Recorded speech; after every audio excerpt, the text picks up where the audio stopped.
La servitude moderne est une servitude volontaire, consentie par la foule des esclaves qui rampent à la surface de la terre.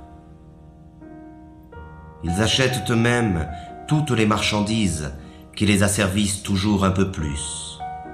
Ils courent eux-mêmes derrière un travail toujours plus aliénant, que l'on consent généreusement à leur donner s'ils sont suffisamment sages. Ils choisissent eux-mêmes les maîtres qu'ils devront servir. Pour que cette tragédie mêlée d'absurdité ait pu se mettre en place, il a fallu tout d'abord ôter aux membres de cette classe toute conscience de son exploitation et de son aliénation. Voilà bien l'étrange modernité de notre époque. Contrairement aux esclaves de l'Antiquité, aux serfs du Moyen-Âge ou aux ouvriers des premières révolutions industrielles, nous sommes aujourd'hui devant une classe totalement asservie, mais qui ne le sait pas, ou plutôt, qui ne veut pas le savoir. Ils ignorent par conséquent la révolte, qui devrait être la seule réaction légitime des exploités.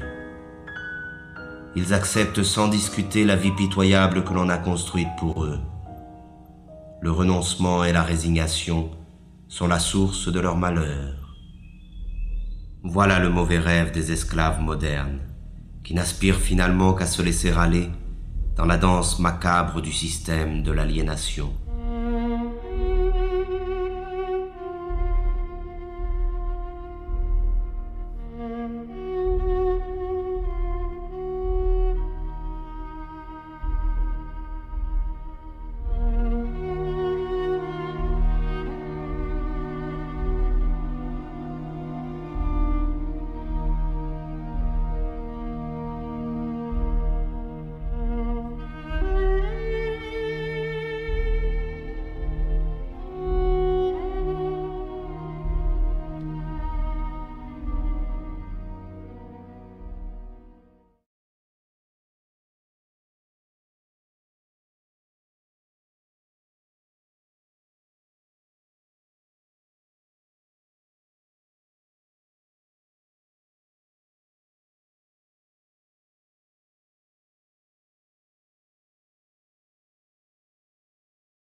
À mesure qu'ils construisent leur monde par la force de leur travail aliéné, le décor de ce monde devient la prison dans laquelle il leur faudra vivre. Un monde sordide, sans saveur ni odeur, qui porte en lui la misère du mode de production dominant. Ce décor est en perpétuelle construction. Rien n'y est stable. La réflexion permanente de l'espace qui nous entoure trouve sa justification dans l'amnésie généralisée et l'insécurité dans lesquelles doivent vivre ses habitants. Il s'agit de tout refaire à l'image du système. Le monde devient tous les jours un peu plus sale et bruyant, comme une usine. Chaque parcelle de ce monde est la propriété d'un État ou d'un particulier. Ce vol social, qu'est l'appropriation exclusive du sol, se trouve matérialisé dans l'omniprésence des murs, des barreaux, des clôtures, des barrières et des frontières. Ils sont la trace visible de cette séparation qui envahit tout. Mais parallèlement, l'unification de l'espace selon les intérêts de la culture marchande est le grand objectif de notre triste époque. Le monde doit devenir une immense autoroute, rationalisée à l'extrême, pour faciliter le transport des marchandises. Tout obstacle, naturel ou humain, doit être détruit. L'habitat dans lequel s'entasse cette masse servile est à l'image de leur vie. Il ressemble à des cages, à des prisons, à des cavernes. Mais contrairement aux esclaves ou aux prisonniers, l'exploité des temps modernes doit payer sa cage.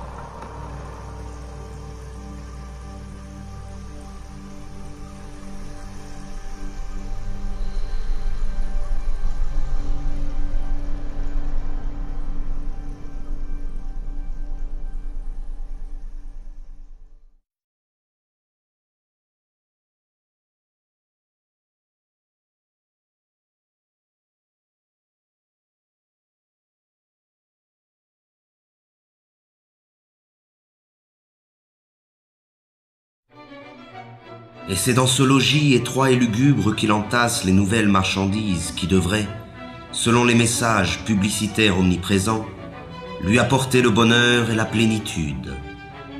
Mais plus il accumule des marchandises, et plus la possibilité d'accéder un jour au bonheur s'éloigne de lui.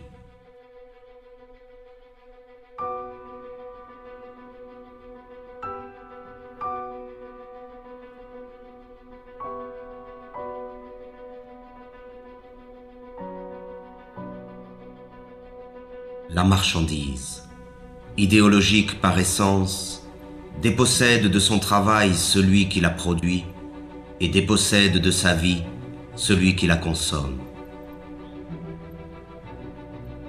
Dans le système économique dominant, ce n'est plus la demande qui conditionne l'offre, mais l'offre qui détermine la demande. C'est ainsi que de manière périodique, de nouveaux besoins sont créés qui sont vite considérés comme des besoins vitaux par l'immense majorité de la population. Ce fut d'abord la radio, puis la voiture, la télévision, l'ordinateur et maintenant le téléphone portable. Toutes ces marchandises, distribuées massivement en un laps de temps très limité, modifient en profondeur les relations humaines. Elles servent d'une part à isoler les hommes un peu plus de leurs semblables et d'autre part à diffuser les messages dominants du système. Les choses qu'on possède finissent par nous posséder.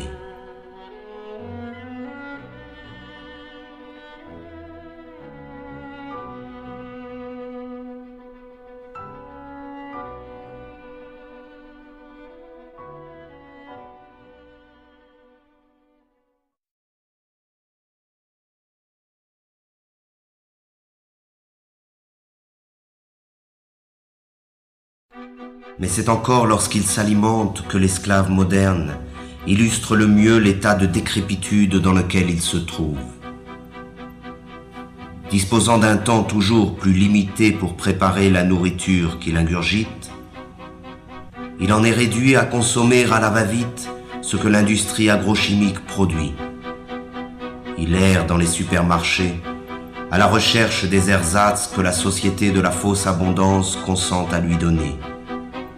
Là encore, il n'a plus que l'illusion du choix. L'abondance des produits alimentaires ne dissimule que leur dégradation et leur falsification. Il ne s'agit bien notoirement que d'organismes génétiquement modifiés, d'un mélange de colorants et de conservateurs, de pesticides, d'hormones et autres inventions de la modernité. Le plaisir immédiat est la règle du mode d'alimentation dominant, de même qu'il est la règle de toutes les formes de consommation.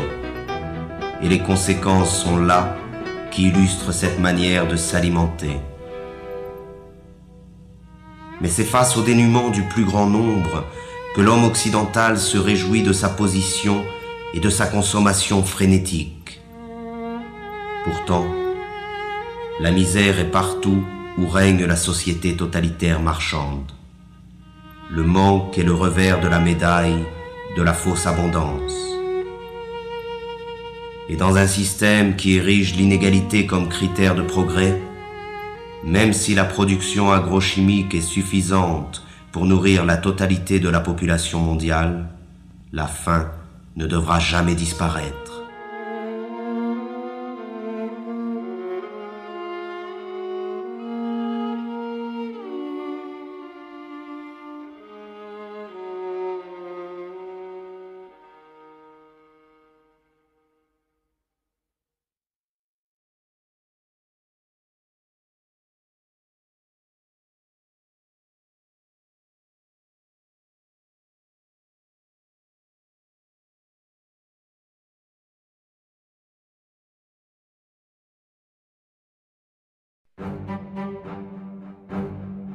L'autre conséquence de la fausse abondance alimentaire est la généralisation des usines concentrationnaires et l'extermination massive et barbare des espèces qui servent à nourrir les esclaves.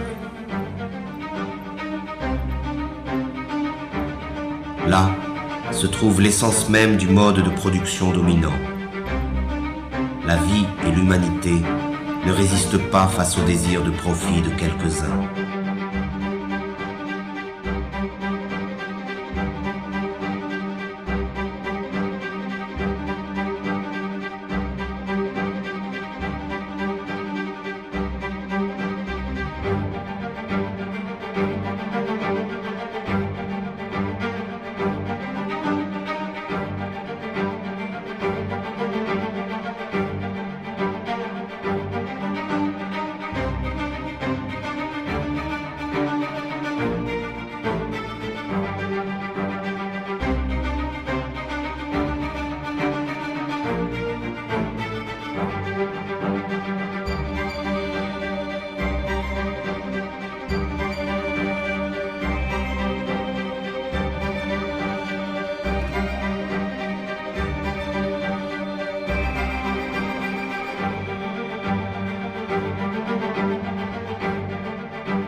Le pillage des ressources de la planète, l'abondante production d'énergie ou de marchandises, les rejets et autres déchets de la consommation ostentatoire hypothèquent gravement les chances de survie de notre Terre et des espèces qui la peuplent.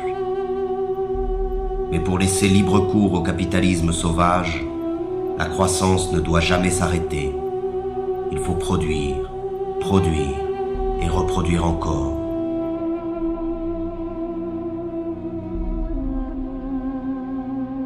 Et ce sont les mêmes pollueurs qui se présentent aujourd'hui comme les sauveurs potentiels de la planète. Ces imbéciles du show business subventionnés par les firmes multinationales essaient de nous convaincre qu'un simple changement de nos habitudes de vie suffirait à sauver la planète du désastre. Et pendant qu'ils nous culpabilisent, ils continuent à polluer sans cesse notre environnement et notre esprit. Ces pauvres thèses pseudo-écologiques sont reprises en chœur par tous les politiciens véreux à court de slogans publicitaires. Mais ils se gardent bien de proposer un changement radical dans le système de production. Il s'agit comme toujours de changer quelques détails pour que tout puisse rester comme avant.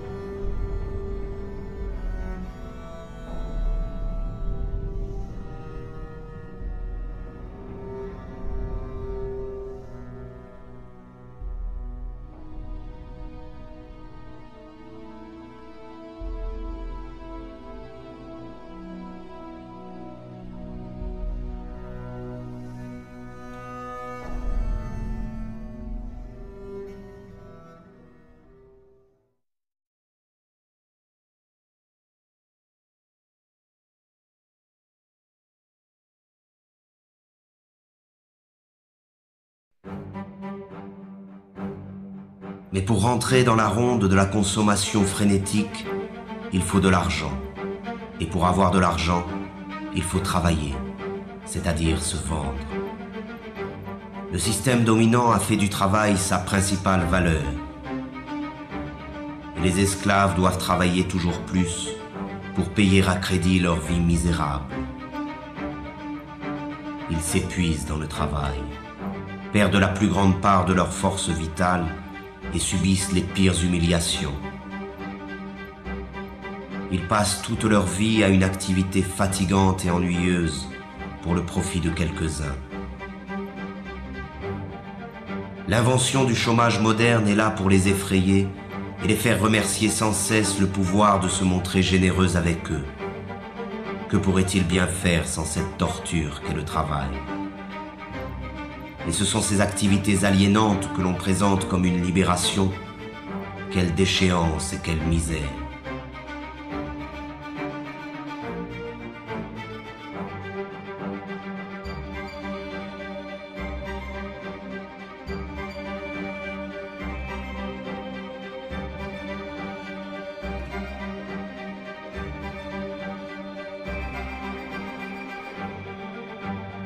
Toujours pressés par le chronomètre ou par le fouet, chaque geste des esclaves est calculé afin d'augmenter la productivité.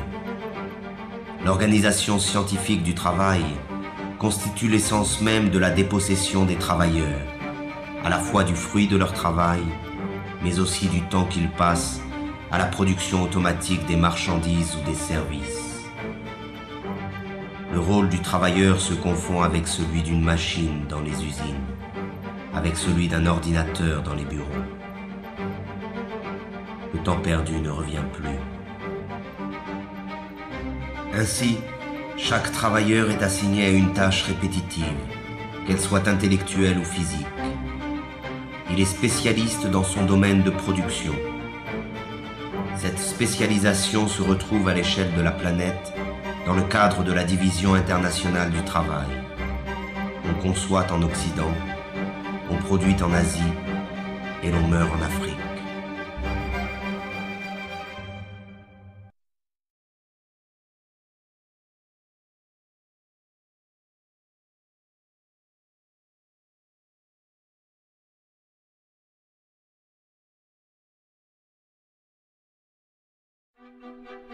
L'esclave moderne aurait pu se contenter de sa servitude au travail.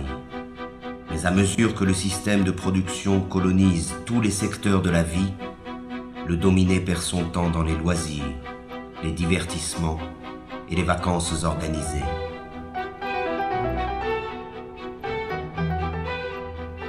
Aucun moment de son quotidien n'échappe à l'emprise du système. Chaque instant de sa vie a été envahi. C'est un esclave à temps plein.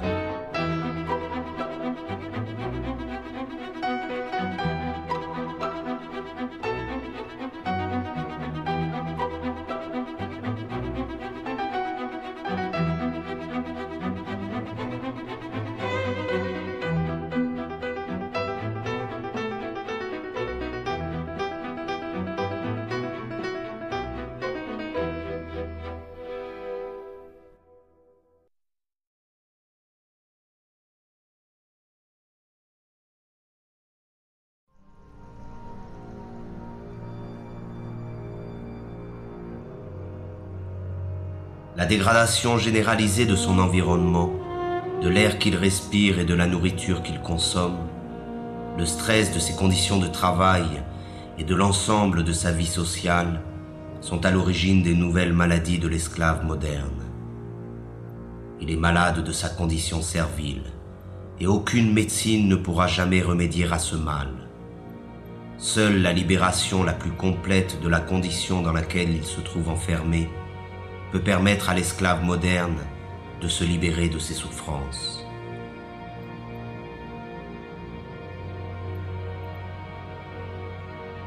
La médecine occidentale ne connaît qu'un remède face aux maux dont souffrent les esclaves modernes, la mutilation.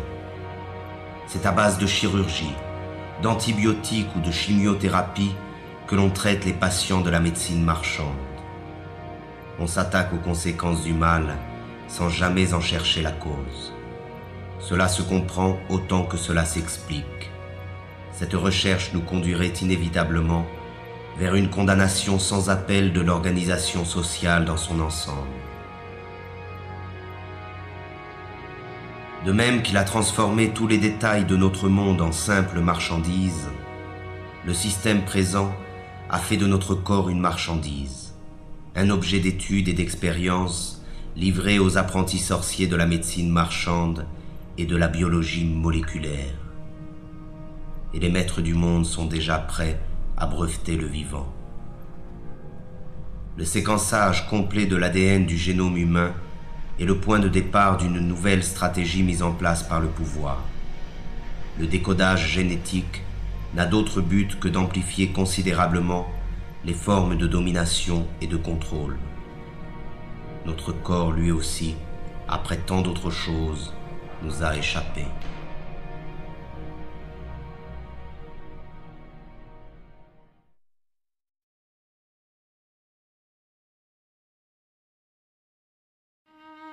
Le meilleur de sa vie lui échappe, mais il continue, car il a l'habitude d'obéir depuis toujours. L'obéissance est devenue sa seconde nature. Il obéit sans savoir pourquoi, simplement parce qu'il sait qu'il doit obéir. Obéir, produire et consommer, voilà le triptyque qui domine sa vie.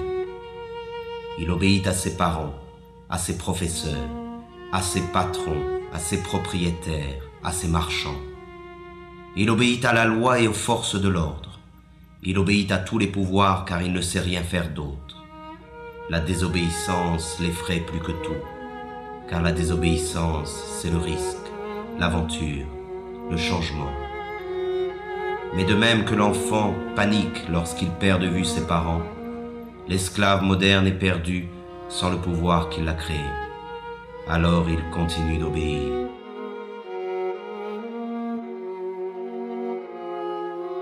C'est la peur qui a fait de nous des esclaves et qui nous maintient dans cette condition. Nous nous courbons devant les maîtres du monde et leur police. Nous acceptons cette vie d'humiliation et de misère par crainte. Nous disposons pourtant de la force du nombre face à cette minorité qui gouverne. Leur force à eux, ils ne la retirent pas de leur police, mais bien de notre consentement. Nous justifions notre lâcheté devant l'affrontement légitime contre les forces qui nous oppriment par un discours plein d'humanisme moralisateur. Le refus de la violence révolutionnaire est ancré dans les esprits de ceux qui s'opposent au système au nom des valeurs que ce système nous a lui-même enseignées. Mais le pouvoir, lui, n'hésite jamais à utiliser la violence quand il s'agit de conserver son hégémonie.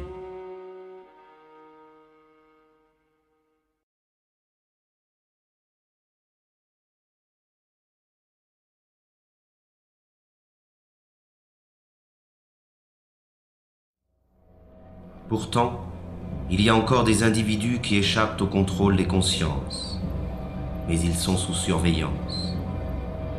Toute forme de rébellion ou de résistance est de fait assimilée à une activité déviante ou terroriste. La liberté n'existe que pour ceux qui défendent les impératifs marchands. L'opposition réelle au système dominant est désormais totalement clandestine. Pour ses opposants, la répression est la règle en usage. Et le silence de la majorité des esclaves face à cette répression trouve sa justification dans l'aspiration médiatique et politique à nier le conflit qui existe dans la société réelle.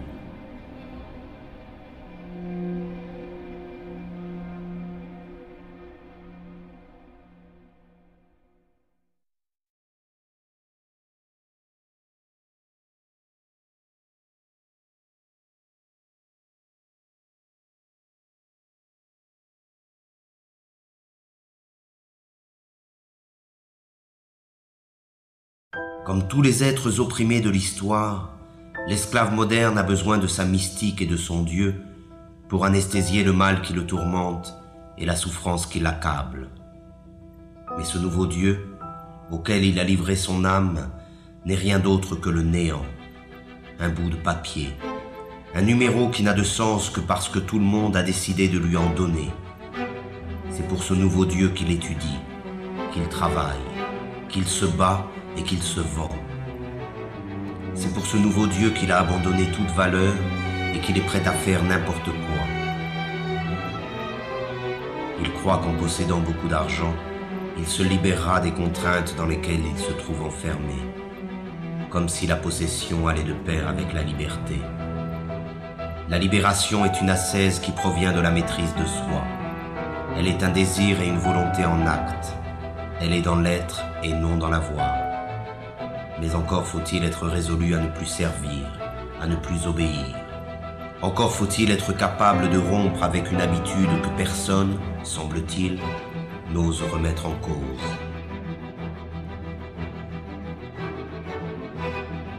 Or, l'esclave moderne est persuadé qu'il n'existe pas d'autre alternative à l'organisation du monde présent.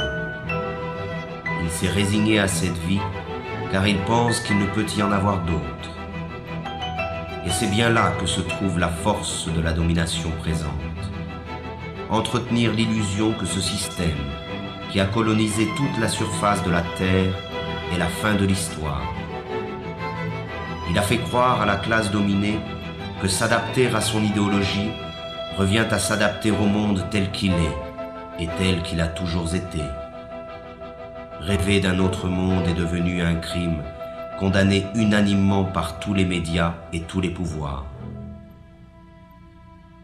Le criminel est en réalité celui qui contribue, consciemment ou non, à la démence de l'organisation sociale dominante. Il n'est pas de folie plus grande que celle du système présent.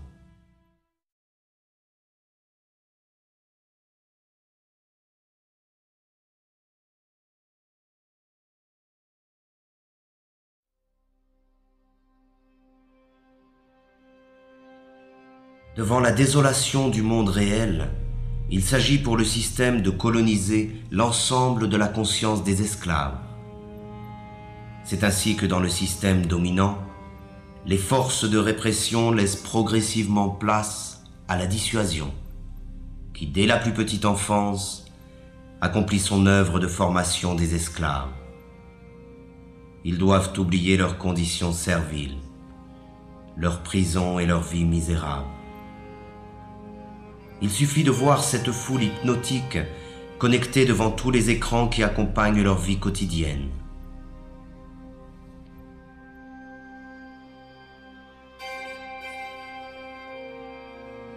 Ils trompent leur insatisfaction permanente dans le reflet manipulé d'une vie rêvée, faite d'argent, de gloire et d'aventure.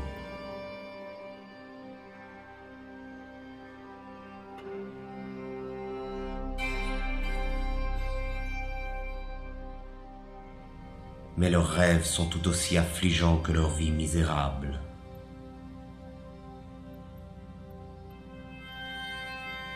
Il existe des images pour tous et partout. Elles portent en elles le message idéologique de la société moderne et servent d'instruments d'unification et de propagande. Elles croissent à mesure que l'homme est dépossédé de son monde et de sa vie.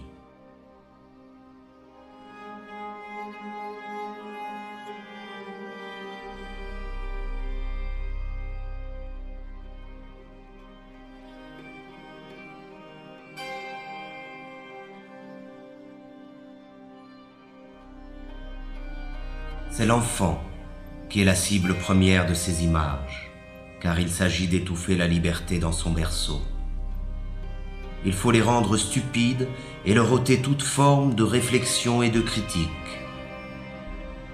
Tout cela se fait bien entendu avec la complicité déconcertante de leurs parents, qui ne cherchent même plus à résister face à la force de frappe cumulée de tous les moyens modernes de communication.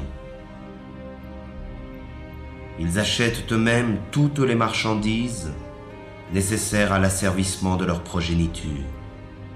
Ils se dépossèdent de l'éducation de leurs enfants et la livrent en bloc au système de l'abrutissement et de la médiocrité. Il y a des images pour tous les âges et pour toutes les classes sociales. Et les esclaves modernes confondent ces images avec la culture et parfois même avec l'art.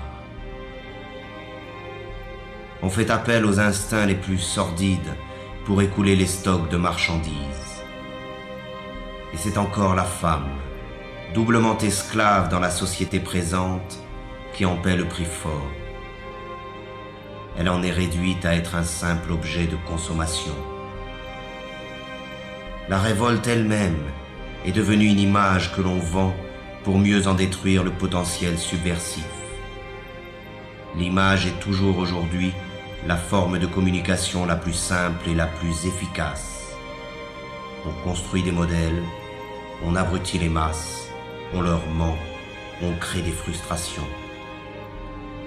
On diffuse l'idéologie marchande par l'image, car il s'agit encore et toujours du même objectif, vendre des modes de vie ou des produits, des comportements ou des marchandises, peu importe, mais il faut vendre.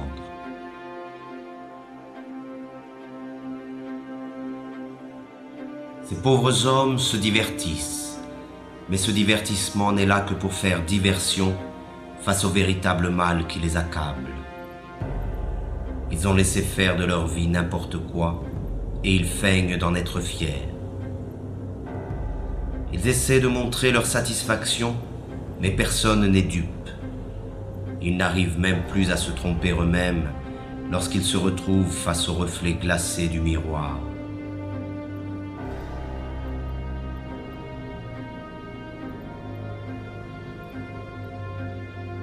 Ainsi, ils perdent leur temps devant des imbéciles censés les faire rire ou les faire chanter, les faire rêver ou les faire pleurer.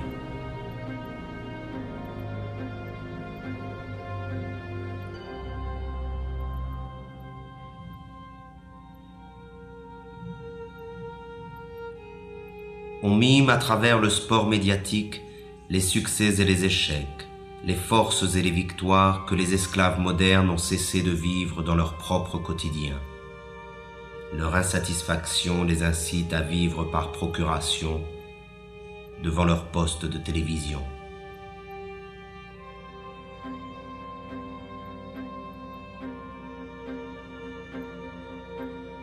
Tandis que les empereurs de la Rome antique achetaient la soumission du peuple avec du pain et les jeux du cirque, aujourd'hui, c'est avec les divertissements et la consommation du vide que l'on achète le silence des esclaves.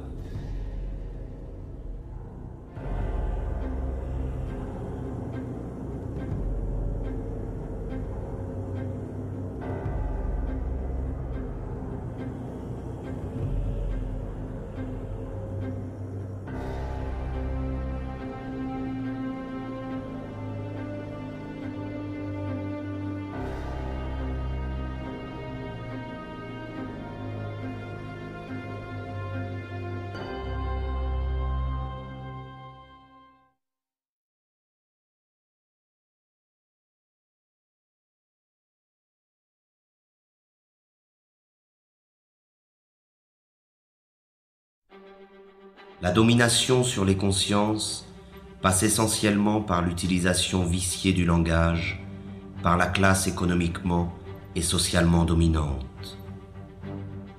Étant détenteur de l'ensemble des moyens de communication, le pouvoir diffuse l'idéologie marchande par la définition figée, partielle et partiale qu'il donne des mots.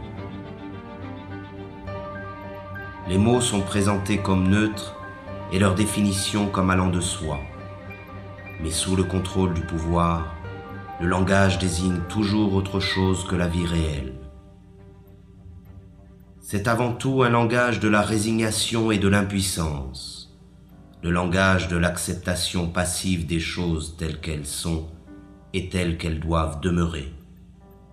Les mots travaillent pour le compte de l'organisation dominante de la vie, et le fait même d'utiliser le langage du pouvoir nous condamne à l'impuissance. Le problème du langage est au centre du combat pour l'émancipation humaine. Il n'est pas une forme de domination qui se surajoute aux autres. Il est le cœur même du projet d'asservissement du système totalitaire marchand. C'est par la réappropriation du langage, et donc de la communication réelle entre les personnes, que la possibilité d'un changement radical émerge de nouveau. C'est en cela que le projet révolutionnaire rejoint le projet poétique. Dans l'effervescence populaire, la parole est prise et réinventée par des groupes étendus. La spontanéité créatrice s'empare de chacun et nous rassemble tous.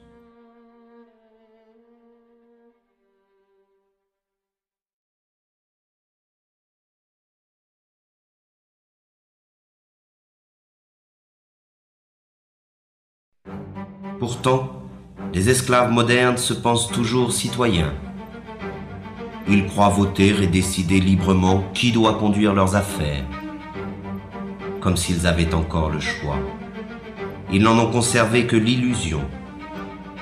Croyez-vous encore qu'il existe une différence fondamentale quant au choix de société dans laquelle nous voulons vivre, entre le PS et l'UMP en France, entre les démocrates et les républicains aux États-Unis, entre les travaillistes et les conservateurs au Royaume-Uni? Il n'existe pas d'opposition car les partis politiques dominants sont d'accord sur l'essentiel, qui est la conservation de la présente société marchande.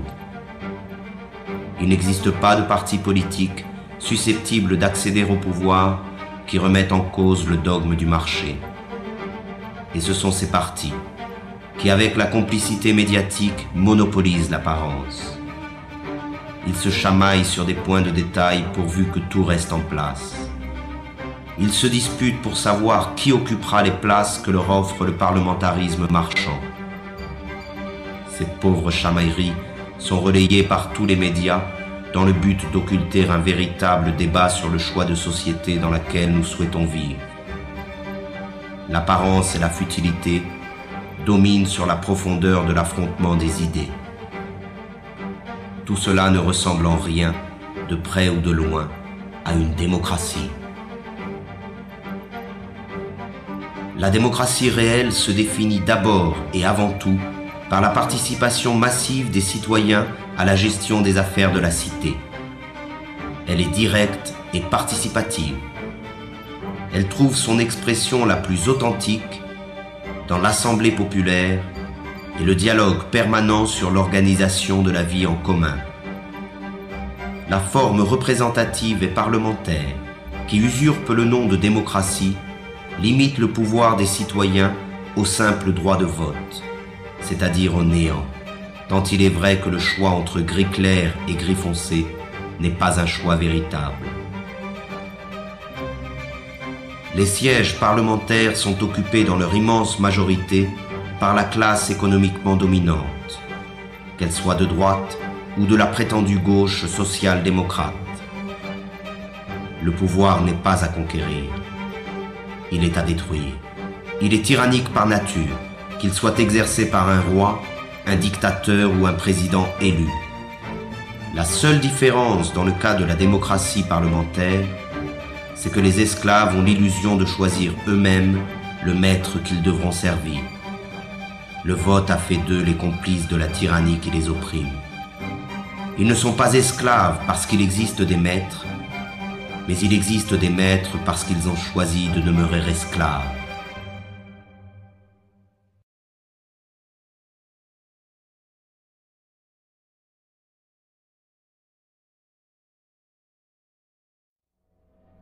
Le système dominant se définit donc par l'omniprésence de son idéologie marchande. Elle occupe à la fois tout l'espace et tous les secteurs de la vie. Elle ne dit rien de plus que produisez, vendez, consommez, accumulez. Elle a réduit l'ensemble des rapports humains à des rapports marchands et considère notre planète comme une simple marchandise. Le devoir qu'elle nous impose est le travail servile. Le seul droit qu'elle reconnaît est le droit à la propriété privée. Le seul Dieu qu'elle arbore est l'argent. Le monopole de l'apparence est total. Seuls paraissent les hommes et les discours favorables à l'idéologie dominante. La critique de ce monde est noyée dans le flot médiatique qui détermine ce qui est bien et ce qui est mal, ce que l'on peut voir et ce que l'on ne peut pas voir. Omniprésence de l'idéologie, culte de l'argent, monopole de l'apparence, parti unique sous couvert du pluralisme parlementaire, absence d'une opposition visible, répression sous toutes ses formes, volonté de transformer l'homme et le monde. Voilà le visage réel du totalitarisme moderne, que l'on appelle démocratie libérale, mais qu'il faut maintenant appeler par son nom véritable, le système totalitaire marchand. L'homme, la société et l'ensemble de notre planète sont au service de cette idéologie. Le système totalitaire marchand a donc réalisé ce qu'aucun totalitarisme n'avait pu faire avant lui: unifier le monde à son image. Aujourd'hui, il n'y a plus d'exil possible.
forces are the same that burn crosses.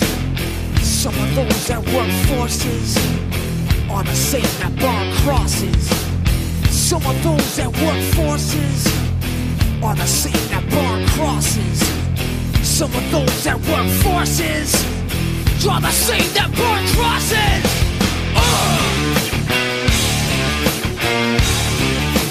Killing in the name of, killing in the name of. Now you do what they told you. Now you do what they told you. Now you do what they told you.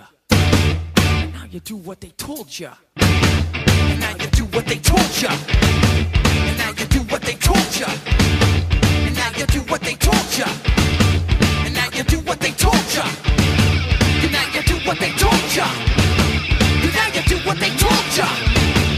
Now you do what they told you. Now you do what they told you. Those who died are justified. But wearing the badge, yeah, you're chosen white. You're justified. Those that died, but wearing the badge, yeah, you're chosen white. Those who died are justified. But wearing the badge, yeah, you're chosen white. You're justified. Those who died, but wearing the badge, yeah, you're chosen white. Some of those that work forces are the same that burn crosses. Some of those that work forces are the same that burn crosses. Some of those that work forces are the same that burn crosses. Some of those that work forces are the same that burn crosses.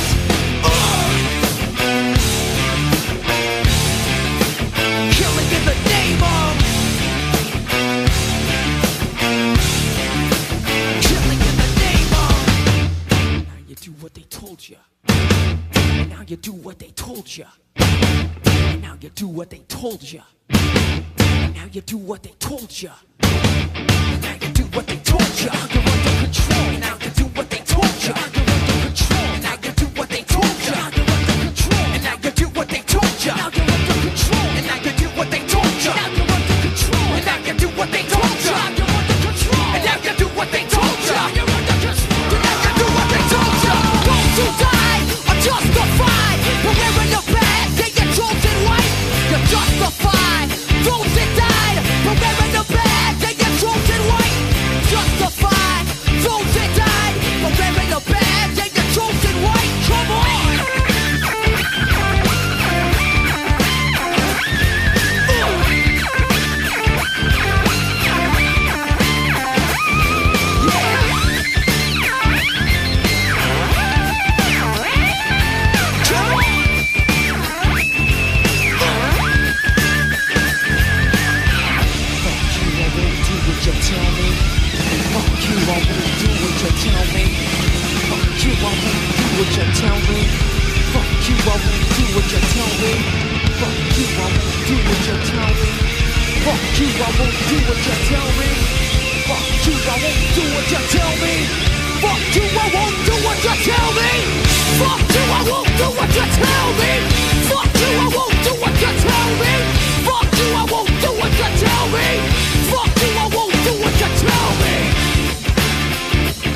Motherfucker!